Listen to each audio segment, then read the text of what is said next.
ఇంకా కాసేపట్లో కేంద్ర జలశక్తి శాఖ మంత్రి సిఆర్ పాటిల్ ను తెలంగాణ సీఎం రేవంత్ రెడ్డి మంత్రి ఉత్తమ్ కుమార్ రెడ్డి కలవనున్నారు. గోదావరి బనకచెర్ల అనుసంధాన ప్రాజెక్టుపై ఫిర్యాదు చేయనున్నారు. బనకచెర్ల విషయంలో ఏపీ ప్రభుత్వం ముందుకెళ్లకుండా కట్టడి చేయాలని కోరనున్నారు. ఇప్పటికే సిఆర్ పాటిల్ ను కిషన్ రెడ్డి కలిశారు.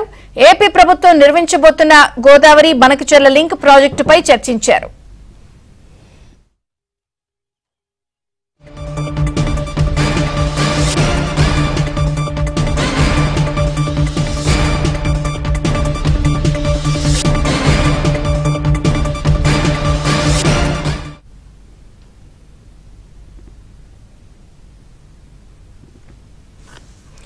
ఢిల్లీలో గోదావరి బనకచెర్ల లింక్ ప్రాజెక్టుపై చర్చించడానికి కేంద్ర జలశక్తి మంత్రితో సీఎం రేవంత్ రెడ్డి కాసేపట్లో భేటీ అవుతారు. అప్డేట్స్ ఢిల్లీ నుంచి సతీష్ అందిస్తారు. సతీష్.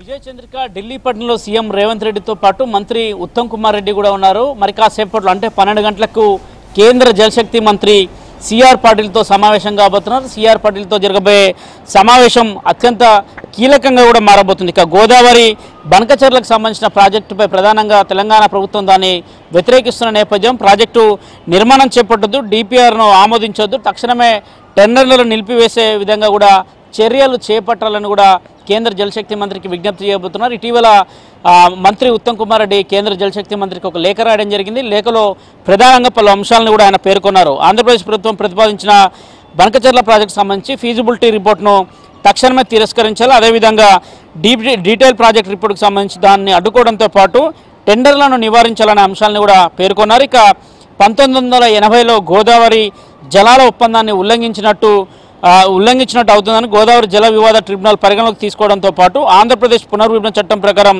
తెలంగాణకు దక్కాల్సిన గోదావరి నది వాటర్ను సైతం కూడా ప్రత్యక్షంగా ధిక్కరించడం అవుతుందనే అంశాన్ని కూడా స్పష్టం చేశారు. మొదటి నుంచి కూడా ప్రాజెక్టు నిర్మాణానికి సంబంధించిన అంశంలో తెలంగాణకు నీటి విషయంలో అన్యాయం జరుగుతున్న అంశాన్ని స్పష్టం చేస్తున్నారు. మరోవైపు ఆంధ్రప్రదేశ్ ప్రభుత్వం మాత్రం దీనికి సంబంధించిన విషయంలో బనకచెర్ల ప్రాజెక్టు మిగులు జలాల నీటికి సంబంధించి వేస్ట్ జలాలనే తిరిగి బనకచెర్ల ప్రాజెక్టు ద్వారా కూడా రాయలసీమకి నీళ్లు అందించడమే ప్రధాన లక్ష్యం అన్నది అటు ఆంధ్రప్రదేశ్ ప్రభుత్వం చెప్తున్న నేపథ్యం. ఖచ్చితంగా 12 గంటలకు జరగబోయే సమావేశంలో తెలంగాణ ముఖ్యమంత్రి రేవంత్ రెడ్డి ప్రధానంగా ఈ అంశాలను కూడా కేంద్ర జలశక్తి మంత్రికి వివరించబోతున్నారు. అదేవిధంగా నిన్న అఖిలపక్ష సమావేశాన్ని ఏర్పాటు చేశారు. ఆ సమావేశంలో కొంత పవర్ పాయింట్ ప్రజెంటేషన్ కూడా అధికారులు నేతలందరూ కూడా వివరించారు. రాష్ట్రానికి సంబంధించి పార్టీలను పక్కపెట్టి ప్రధానంగా రాష్ట్ర సమస్య పైన, నీటి సమస్య పైన ప్రధానంగా అందరూ కూడా కలిసి రావాలని కూడా విజ్ఞప్తి చేసిన నేపథ్యంలో వారంతా కూడా ఈ అంశానికి పైన నిన్న ఒక సమావేశం జరిగింది. ఆ సమావేశంలో కూడా కేంద్ర పార్లమెంట్ సమావేశాలు, రానున్న పార్లమెంట్ సమావేశాల్లో ప్రధానమంత్రి మోడీతో పాటు కేంద్ర ఆర్థిక మంత్రి, అదేవిధంగా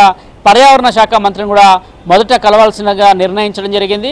పార్లమెంట్ సమావేశాల సందర్భంగా వారిని కలిసి బనకచెర్ల ప్రాజెక్టు సంబంధించిన అంశంలో రాష్ట్ర ప్రభుత్వానికి న్యాయం చేయాల్సిందిగా, బనకచెర్ల ప్రాజెక్టు నిర్మాణం చేయకుండా వాటికి పూర్తిగా కూడా ఫీజిబిలిటీ అంశాలు కావచ్చు, పర్యావరణ అనుమతులు కూడా ఏవి ఇవ్వద్దనే అంశాన్ని కూడా వారి ముందు స్పష్టం చేస్తామని చెప్తున్నారు. మరోవైపు ఈరోజు కేంద్ర జలశక్తి మంత్రిని కూడా కలిసి ఇదే అంశాన్ని కూడా వివరించబోతున్నారు. నిన్న పవర్ పాయింట్ ప్రజెంటేషన్ సంబంధించిన అంశాన్ని కూడా ఈరోజు కేంద్ర జలశక్తి మంత్రికి కూడా వివరించబోతున్నారు. బనకచెర్ల ప్రాజెక్టు నిర్మాణం జరిగితే ఒకవేళ తెలంగాణకు ఎలా నష్టం జరుగుతుంది, తెలంగాణ నీటిని ఏ విధంగా కోల్పోతుందన్న అంశాన్ని కూడా కేంద్ర జలశక్తి మంత్రి దృష్టికి తీసుకురాబోతున్నారు. అందుకే నీటిపారుదల శాఖ మంత్రి, రాష్ట్ర నీటిపారుదల శాఖ మంత్రి ఉత్తమ్ కుమార్ రెడ్డి కూడా 12 గంటలకు సమావేశం కాబోతున్నారు. సమావేశం అత్యంత కీలకంగా మారబోతుంది. అయితే నిన్న కేంద్ర మంత్రి కిషన్ రెడ్డి సైతం కూడా కేంద్ర జలశక్తి మంత్రిని ఇదే అంశంపై కలిశారు. బనకచెర్లకు సంబంధించిన అంశంలో తెలంగాణకు అన్యాయం జరగకుండా చూడాల్సిన బాధ్యత కేంద్ర జలశక్తి మంత్రితో పాటు కేంద్ర ప్రభుత్వం పైన ఉందనే అంశాన్ని కూడా వారి దృష్టికి తీసుకెళ్లినట్టు సమాచారం. అయితే ప్రధానంగా కేంద్రం బనకచెర్ల చేపట్టే ప్రాజెక్టుకి సంబంధించి ఆంధ్రప్రదేశ్ ప్రభుత్వం చేపడుతున్న